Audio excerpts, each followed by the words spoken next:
এক গ্রামে একজন কৃষক ছিলেন। তিনি দুধ থেকে দই ও মাখন তৈরি করে বিক্রি করতেন। একদিন কৃষকের স্ত্রী মাখন তৈরি করে কৃষককে দিলেন বিক্রি করতে। কৃষক তা বিক্রি করার জন্য গ্রাম থেকে শহরের উদ্দেশ্যে রওনা হলেন। মাখনগুলো গোল গোল রোল আকৃতিতে রাখা ছিল, যার প্রত্যেকটির ওজন ছিল 1 কেজি করে।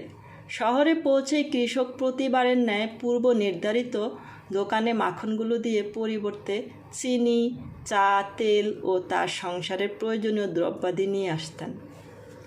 আজ কৃষক চলে যাওয়ার পরে দোকানদার মাখনের রোলগুলো একটা একটা করে ফ্রিজে রাখার সময় ভাবলেন, মাখনের ওজন সঠিক আছে কিনা।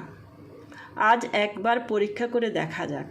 মাখনের রোলগুলো ওজন করতেই উনি দেখলেন মাখনের ওজন আসলে 1 কেজি নয়, তা প্রতিটা আছে 900 গ্রাম করে। পরের সপ্তাহে আবার কৃষক উক্ত দোকানে মাখন বিক্রি করতে গেলেন। দোকানের সামনে পৌঁছানোর সঙ্গে সঙ্গে দোকানদার কৃষকের উদ্দেশ্যে চিৎকার করে বলতে লাগলেন, বেরিয়ে যাও আমার দোকান থেকে। এবার থেকে কোনো বেঈমান চিটিংবাজের সাথে ব্যবসা করব না।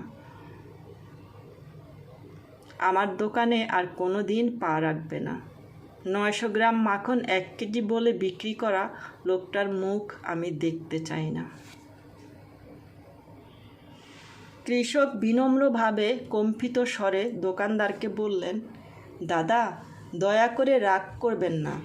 আসলে আমি খুবই গরিব মানুষ। দাড়িপাল্লার বাটখারা কেনার মতো পয়সা আমার নেই। তাই আপনার সাথে প্রতিবার যে 1 কেজি করে চিনি দিয়ে নিয়ে যেতাম, সেটাই দাড়িপাল্লার এক পাশে রেখে অন্য পাশে মাখনের রোল মেপে নিয়ে আসতাম।